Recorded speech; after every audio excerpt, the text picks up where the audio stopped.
नमस्कार दोस्तों, मास शिक्षा निकेतन यूट्यूब चैनल में आपका स्वागत है। दोस्तों, आज मैं फिजिक्स का जो टॉपिक प्रकाश का प्रवर्तन जिसका मैंने थ्योरी करा दिया है उसका आज VVI ऑब्जेक्टिव 50 क्वेश्चंस लेकर आया हूं, जिसका आंसर आप लोग कमेंट बॉक्स में कमेंट करके देंगे।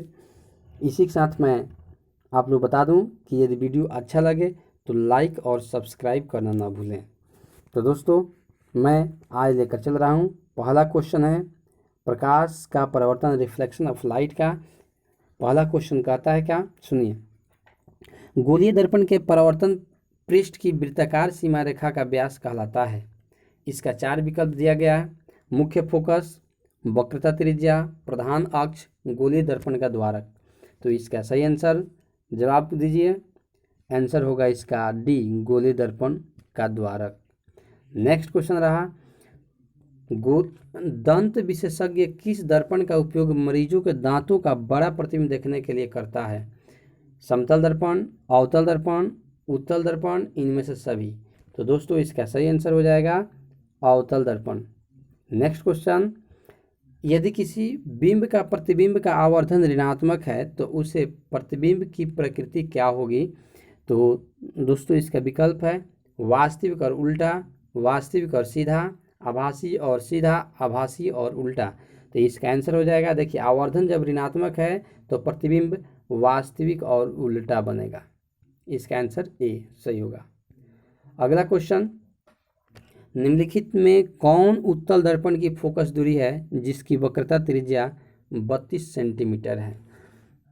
तो +8 सेंटीमीटर, -8 सेंटीमीटर, +16 सेंटीमीटर, -16 सेंटीमीटर। तो इसका सही आंसर हो जाएगा, देखिए, वक्रता त्रिज्या की आधी होती है फोकस दूरी, तो 32 सेंटीमीटर है तो 16 सेंटीमीटर होगा, लेकिन एक प्लस और एक माइनस में दिया है तो उत्तल दर्पण की फोकस धनात्मक होती है, इसलिए इसका आंसर हो जाएगा सी, +16 सेंटीमीटर। नेक्स्ट क्वेश्चन रहा, परावर्तन के नियम से निर्धारित होता है आपतन कोण बराबर परावर्तन कोण, परावर्तन कोण बराबर अपवर्तन कोण, आपतन कोण बराबर विचलन कोण, इनमें से कोई नहीं। तो दोस्तों, इसका सही आंसर हो जाएगा आपतन कोण बराबर परावर्तन कोण। आप लोग पढ़े हैं प्रकाश के परावर्तन के नियम में। नेक्स्ट क्वेश्चन है कि हवा या निर्वात में प्रकाश की चाल होती है। विकल्प है 3 × 10⁸ मीटर प्रति सेकंड, 3 × 10⁸ सेंटीमीटर प्रति सेकंड, 3 × 10⁸ किलोमीटर प्रति सेकंड, 3 × 10⁸ mm प्रति सेकंड। तो इसका सही आंसर हो जाएगा 3 × 10⁸ मीटर प्रति सेकंड, यानी आंसर ए, विकल्प ए सही हो गया। प्रकाश तरंग उदाहरण है ध्वनि तरंग का, विद्युत चुंबकीय तरंग का, पराबैंगनी तरंग का, पराश्रव्य तरंग का। तो इसका आंसर हो जाएगा विद्युत चुंबकीय तरंग का। प्रकाश के परावर्तन के कितने नियम हैं? 1, 2, 3, 4। तो इसका सही आंसर हो जाएगा 2। नेक्स्ट क्वेश्चन, किस दर्पण में बड़ा प्रतिबिंब बनता है? तो समतल, अवतल, उत्तल, इनमें से कोई नहीं। तो बड़ा प्रतिबिंब बनाने वाला एकमात्र दर्पण है अवतल दर्पण। दोस्तों, मैं इसके बारे में सारे जो भी जानकारी है थ्योरी में दे दिया हूँ। यदि आप लोग थ्योरी नहीं देखे हैं तो जाकर डिस्क्रिप्शन बॉक्स में उसका लिंक दे दिया हूँ, आप लोग जाकर देख लीजिए, उस थ्योरी को देखिएगा तो सारा का सारा ही समझ में आ जाएगा। अगला क्वेश्चन है, गोलीय दर्पण में फोकसांतर एवं वक्रता त्रिज्या के बीच संबंध है R बराबर 2R, F बराबर R, F बराबर R/2, R बराबर F/2। तो इसका सही आंसर हो जाएगा F बराबर R/2, यानी वक्रता त्रिज्या की आधी होती है फोकस दूरी। नेक्स्ट क्वेश्चन है, समतल दर्पण द्वारा बना प्रतिबिंब होता है वास्तविक, काल्पनिक, ए और बी दोनों, इनमें से कोई नहीं। तो समतल दर्पण में जो प्रतिबिंब बनता है काल्पनिक बनता है, साथ साथ वस्तु के बराबर बनता है, तो इसमें दिया है काल्पनिक, तो आंसर हो जाएगा बी सही। नेक्स्ट क्वेश्चन रहा कि दाढ़ी बनाने में कौन सा दर्पण उपयुक्त होता है? समतल दर्पण, उत्तल दर्पण, अवतल दर्पण, इनमें से कोई नहीं। तो इसका आंसर हो जाएगा अवतल दर्पण। दोस्तों, आप लोग जानते हैं अवतल दर्पण का उपयोग दाढ़ी बनाने के रूप में क्यों किया जाता है? क्योंकि अवतल दर्पण के ध्रुव और मुख्य फोकस के बीच स्थित वस्तु का प्रतिबिंब दर्पण के पीछे आभासी, सीधा और वस्तु से बहुत बड़ा बनता है, इसलिए इसके द्वारा जो दाढ़ी के बाल होते हैं दाढ़ी के बाल छोटे छोटे जो होते हैं बड़े बड़े दिखाई देते हैं, जिसे आसानी से साफ किया जा सकता है, इसलिए अवतल दर्पण का उपयोग दाढ़ी बनाने में किया जाता है। नेक्स्ट क्वेश्चन रहा, दर्पण सूत्र है। आप लोग दर्पण सूत्र पहले पढ़ चुके हैं, उसका संबंध भी आप लोग को बताया गया है थ्योरी में। तो ये नंबर विकल्प है, सुनिए, 1/v माइनस 1/u बराबर 1/f, 1/f प्लस 1/u बराबर 1/v, 1/f प्लस 1/u बराबर 1/f प्लस 1/v बराबर 1/u। अगला है 1/v प्लस 1/u बराबर 1/f। तो आप लोग तो सूत्र याद कर लिए होंगे, इसका सही आंसर हो जाएगा डी, 1/v प्लस 1/u बराबर 1/f, जहाँ u प्रतिबिंब दूरी u वस्तु दूरी, v प्रतिबिंब दूरी और f फोकस दूरी है। अगला क्वेश्चन है कि किस दर्पण में केवल आभासी प्रतिबिंब बनेगा। केवल आभासी प्रतिबिंब की बात है, सुनिए विकल्प, समतल, अवतल, उत्तल, समतल तथा उत्तल। तो देखिए, अवतल एक ऐसा दर्पण है जिसमें आभासी और काल्पनिक दोनों प्रतिबिंब बनता है, आभासी और वास्तविक दोनों प्रतिबिंब बनता है, जबकि समतल और उत्तल ये दोनों ऐसा दर्पण है जिसमें केवल आभासी या काल्पनिक प्रतिबिंब ही बनता है। तो इसलिए इसका आंसर हो जाएगा डी, समतल तथा उत्तल। अगला क्वेश्चन, समतल दर्पण में प्रतिबिंब की प्रकृति क्या होगी। वास्तविक, वास्तविक और सीधा, वास्तविक और उल्टा, आभासी तथा बराबर। तो इसका आंसर हो जाएगा आभासी तथा बराबर। नेक्स्ट क्वेश्चन है, गोलीय दर्पण की फोकस दूरी उसकी वक्रता त्रिज्या की आधी होती है, दोगुनी होती है, तिगुनी होती है, चौथाई होती है। तो जो गोलीय दर्पण की फोकस दूरी होती है वक्रता त्रिज्या की आधी होती है, विकल्प ए सही। अगला क्वेश्चन, किसी वस्तु का आवर्धित काल्पनिक प्रतिबिंब बनता है। अवतल दर्पण से, समतल दर्पण से, उत्तल दर्पण से, सभी दर्पण से। तो एकमात्र दर्पण अवतल दर्पण है जो किसी वस्तु का काल्पनिक एवं आवर्धित प्रतिबिंब बनाता है। तो इसलिए इसका आंसर ए, विकल्प ए सही। अगला क्वेश्चन है, एक उत्तल दर्पण में बना प्रतिबिंब हमेशा होगा। उत्तल दर्पण में बना प्रतिबिंब वास्तविक और ह्रासित, काल्पनिक और ह्रासित, वास्तविक और आवर्धित, काल्पनिक और आवर्धित। तो दोस्तों, उत्तल दर्पण में जो बना प्रतिबिंब होता है काल्पनिक होता है और ह्रासित होगा। वहीं समतल दर्पण की बात करें तो उसमें भी काल्पनिक बनता है, लेकिन उसमें वस्तु के बराबर बनता है। ईंट है, देखिए ईंट पारदर्शी पदार्थ, अपारदर्शी पदार्थ, पारभासी पदार्थ कोई नहीं।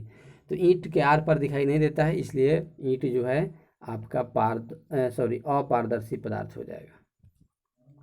नेक्स्ट क्वेश्चन है कि हमारी आंखें जो देख सकती है वे वस्तुएं होती है दीप्त, प्रदीप्त, दीप्त या प्रदीप्त, इनमें से कोई नहीं। तो हमारी आंख दीप्त या प्रदीप्त दोनों वस्तुओं को देख पाती है। जो स्वयं प्रकाश उत्सर्जित करे या किसी के प्रकाश से चमके, उससे कोई मतलब नहीं, उससे प्रकाश की किरण टकरा कर हमारे आंखों तक आनी चाहिए। नेक्स्ट क्वेश्चन है कि एक मनुष्य समतल दर्पण की ओर 3 मीटर प्रति सेकंड की चाल से आ रहा है। मनुष्य को दर्पण में अपना प्रतिबिंब किस चाल से आता हुआ प्रतीत होगा। तो देखिए, जितना चाल से कोई व्यक्ति दर्पण की ओर आ रहा है उसके दुगुने चाल से उसका प्रतिबिंब उसके लिए तरफ आता हुआ प्रतीत होगा। इसलिए 3 में 2 से गुना कर देंगे, 3 दूना के 6 हो जाएगा, 6 मीटर प्रति सेकंड। इसका आंसर सी सही। अगला क्वेश्चन है कि संयुग्मी फोकस संभव है केवल उत्तल दर्पण में, अवतल दर्पण में, समतल दर्पण में, साधारण कांच में। तो इसका आंसर हो गया अवतल दर्पण में, आंसर बी सही। नेक्स्ट क्वेश्चन, एक उत्तल दर्पण की फोकस दूरी 20 सेंटीमीटर है, इसकी वक्रता त्रिज्या होगी। तो फोकस दूरी 20 है तो वक्रता त्रिज्या फोकस दूरी की दोगुनी होती है। इसलिए देखिए, पहले विकल्प सुनिए, 10 सेंटीमीटर, 15 सेंटीमीटर, 20 सेंटीमीटर और 40 सेंटीमीटर दिया है। तो इसका सही आंसर हो जाएगा डी, 40 सेंटीमीटर। नेक्स्ट क्वेश्चन, यदि किसी वस्तु को एक दर्पण के सामने निकट रखने पर प्रतिबिंब सीधा बने किंतु दूर रखने पर उल्टा प्रतिबिंब बने तो वह दर्पण होगा। पहचान गए होंगे आप लोग दर्पण को, लेकिन विकल्प सुनिए, समतल दर्पण, अवतल दर्पण, उत्तल दर्पण, समतल उत्तल दर्पण। तो दोस्तों, आप लोग जानते हैं, बता चुके हैं, बार बता रहे हैं कि एक उत्तल दर्पण अवतल दर्पण ही एक ऐसा दर्पण है जिसमें उल्टा और सीधा माने आभासी और वास्तविक दोनों प्रतिबिंब बनते हैं। तो इसका सही आंसर हो जाएगा बी, अवतल दर्पण। नेक्स्ट क्वेश्चन कि किसी दर्पण के सामने आप चाहे कितनी भी दूरी पर खड़े हो, आपका प्रतिबिंब सीधा ही बनाता है, संभवतः दर्पण है। तो केवल सीधा ही प्रतिबिंब बनाने वाला दर्पण कौन होता है? देखिए, केवल समतल दर्पण, केवल अवतल दर्पण, केवल उत्तल दर्पण, समतल या उत्तल। तो दोस्तों आप लोग बता चुके हैं कि अवतल दर्पण ही वास्तविक और काल्पनिक यानी सीधा और उल्टा, उल्टा और सीधा दोनों प्रतिबिंब बनाता है, लेकिन समतल और उत्तल दर्पण दोनों हमेशा जो दर्पण है वस्तु का सीधा ही प्रतिबिंब बनाते हैं, इसलिए इसका आंसर हो जाएगा डी, समतल या उत्तल। नेक्स्ट क्वेश्चन है, यदि किसी वस्तु को एक दर्पण के सम्मुख किसी भी दूरी पर रखने से उस वस्तु का प्रतिबिंब सदैव सीधा और छोटा बनता है तो वह दर्पण होगा। समतल, उत्तल, अवतल इनमें से कोई नहीं। तो देखिए, सीधा बनता है लेकिन छोटा बनता है, तो छोटा होने के कारण इसका आंसर हो जाएगा बी, उत्तल दर्पण। यदि बराबर होता तो हो जाता समतल दर्पण, तो इसका आंसर हो गया बी, उत्तल दर्पण। नेक्स्ट क्वेश्चन है, उत्तल दर्पण से प्रतिबिंब सदैव बनता है।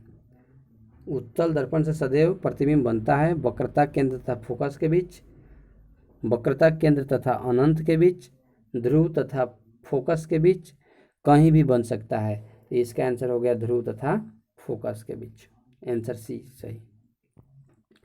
नेक्स्ट क्वेश्चन है, किसी वस्तु को हम तभी देख पाते हैं जब वह वस्तु प्रकाश को अवशोषित करें, परावर्तित करें, अपरावर्तित करें, परावर्तित या अपवर्तित करें। तो इसका सही आंसर हो जाएगा बी, परावर्तित करें। नेक्स्ट क्वेश्चन, किस दर्पण में वास्तविक प्रतिबिंब नहीं बन सकता? कौन सा दर्पण है जो वास्तविक प्रतिबिंब नहीं बनाता है? समतल दर्पण, अवतल दर्पण, समतल तथा अवतल दर्पण, सभी दर्पण में। तो दोस्तों वास्तविक प्रतिबिंब बनाने की क्षमता एक अवतल दर्पण में ही होती है, इसलिए इसका आंसर हो जाएगा यहाँ पर समतल दर्पण, विकल्प ए सही। नेक्स्ट क्वेश्चन है कि अवतल दर्पण को फोकस से चलती किरणें परावर्तन के बाद, अवतल दर्पण के फोकस से चलती किरणें परावर्तन के बाद प्रधान अक्ष के समांतर हो जाती है, प्रधान अक्ष के लंबवत हो जाती है, ध्रुव से गुजरती है, वक्रता केंद्र से गुजरती है।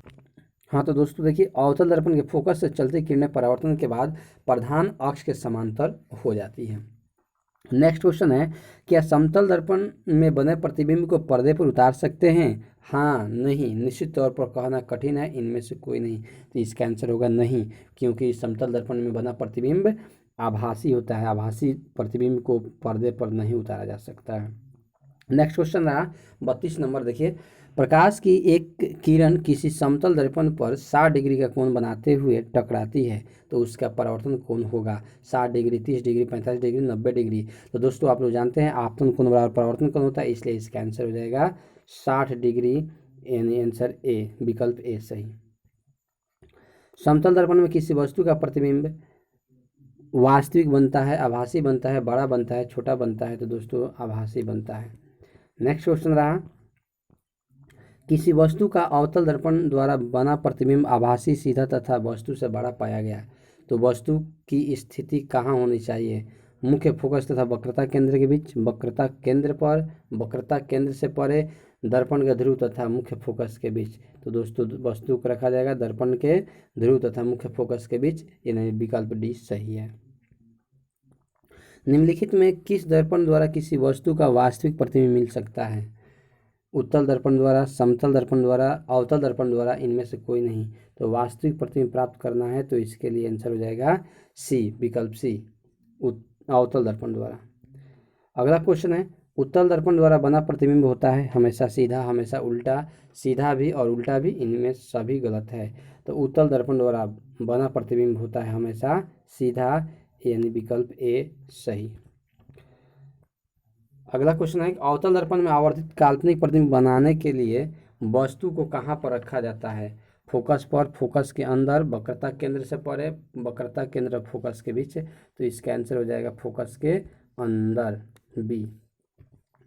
नेक्स्ट क्वेश्चन है, एक गोलीय दर्पण द्वारा बने प्रतिबिंब का आवर्धन ऋणात्मक हो तो प्राप्त प्रतिबिंब होगा उल्टा होगा, सीधा होगा, सीधा भी हो सकता है और उल्टा भी, इनमें से सभी गलत है। तो देखिए, गोलीय दर्पण का आवर्धन ऋणात्मक है तो उसका प्रतिबिंब हमेशा उल्टा ही होगा, इसलिए इसका आंसर हो जाएगा ए, विकल्प ए सही। साइड मिरर के रूप में उपयोग होता है उत्तल लेंस अवतल लेंस दोनों, इनमें से कोई नहीं। तो देखिए इनमें से कोई नहीं, साइड मिरर के रूप में किसी लेंस का प्रयोग नहीं किया जाता है, दर्पण का प्रयोग किया जाता है, उस दर्पण का नाम है उत्तल दर्पण। तो नेक्स्ट क्वेश्चन रहा, सोलर कुकर में व्यवहार किया जाता है अवतल दर्पण का, उत्तल दर्पण का, समतल दर्पण का, परावलयिक दर्पण का। तो इसका सही आंसर हो जाएगा अवतल दर्पण का। सोलर कुकर में अवतल दर्पण का प्रयोग किया जाता है, विकल्प ए सही। नेक्स्ट क्वेश्चन है कि सर्च लाइट का परावर्तक सतह होता है उत्तल, अवतल, समतल, उत्तल और अवतल। तो आंसर हो जाएगा बी, अवतल। नेक्स्ट रहा, प्रकाश की किरणें गमन करती है सीधी रेखा में, टेढ़ी रेखा में, किसी भी दिशा में, उपयुक्त सभी। तो प्रकाश किरण हमेशा सीधी रेखा में गमन करती है, विकल्प ए सही। प्रकाश तरंग उदाहरण है ध्वनि तरंग का, विद्युत चुंबकीय तरंग का, पराबैंगनी तरंग का, पराश्रव्य तरंग का। ये क्वेश्चन पहले भी करा चुका हूँ, इसका आंसर हो जाएगा बी, विद्युत चुंबकीय तरंग का।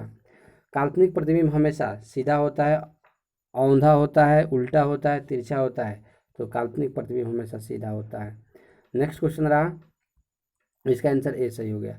नेक्स्ट क्वेश्चन रहा कि समतल दर्पण में प्रतिबिंब का आवर्धन होता है एक से कम, एक से ज़्यादा, एक के बराबर, शून्य। तो इसका आंसर हो जाएगा सी। नेक्स्ट क्वेश्चन रहा, उत्तल दर्पण में परावर्तक सतह पर लंबवत गिरती किरणें फोकस पर अभिसारित होती है, अपसारित होती है, समांतर हो जाती है, अपसारित होने लगती है, मन होती हुई प्रतीत होती है। तो इसका आंसर हो जाएगा डी, अपसारित होती हुई प्रतीत होती है। नेक्स्ट क्वेश्चन है, गोलीय दर्पण में परावर्तन के नियम का पालन नहीं होता है दर्पण की प्रकृति के अनुसार होता है, वहाँ विशिष्ट परावर्तन होता है। तो यहाँ गोलीय दर्पण में चाहे कोई भी दर्पण हो, दर्पण में परावर्तन के नियम का पालन होता है। तो इसका आंसर हो जाएगा बी, बी सही। नेक्स्ट क्वेश्चन है, गोलीय दर्पण में दूरियों को सदा किसके सापेक्ष मापते हैं? ध्रुव के, फोकस के, वक्रता केंद्र के, किसी भी नियत बिंदु के। तो दोस्तों आप लोग बताया जा चुका है कि जो भी दूरियां मापी जाती है दर्पण के ध्रुव से मापी जाती है, इसलिए यहाँ विकल्प ए सही, ध्रुव के। अनंत पर स्थित किसी बिंब का प्रतिबिंब अवतल दर्पण के फोकस पर बनता है, उसका आवर्धन क्या होगा? तो m बराबर 0 हो जाएगा, चूंकि बिल्कुल उसके सापेक्ष से शून्य होता है। मोटर गाड़ी के चालक के सामने लगा रहता है समतल दर्पण, उत्तल दर्पण, अवतल दर्पण, एक पतला लेंस। तो लगा रहता है उत्तल दर्पण। उत्तल दर्पण का उपयोग साइड मिरर के रूप में किया जाता है। तो आप लोग 50 क्वेश्चन यहाँ कवर हुआ। दोस्तों मैं अब नेक्स्ट बता रहा हूँ, आप लोगों के लिए क्वेश्चन होगा, इसका आंसर मैं अगले वीडियो में दूंगा। तो किसी अवतल दर्पण द्वारा आभासी यानी काल्पनिक सीधा और आवर्धित प्रतिबिंब तब बनता है जब वस्तु की स्थिति होती है, ए नंबर है वक्रता केंद्र पर, बी है वक्रता केंद्र से परे, सी में है फोकस और वक्रता केंद्र के बीच, डी में है फोकस दर्पण और ध्रुव और उसके फोकस के बीच। अगला क्वेश्चन है, एक अवतल दर्पण में वस्तु की स्थिति फोकस और ध्रुव के बीच हो तो प्राप्त प्रतिबिंब होगा वास्तविक और बड़ा, वास्तविक और छोटा, आभासी और बड़ा, आभासी और छोटा। अगला क्वेश्चन है, अवतल दर्पण की फोकस दूरी उसकी वक्रता त्रिज्या की दोगुनी होती है, आधी होती है, चौथाई होती है, बराबर होती है।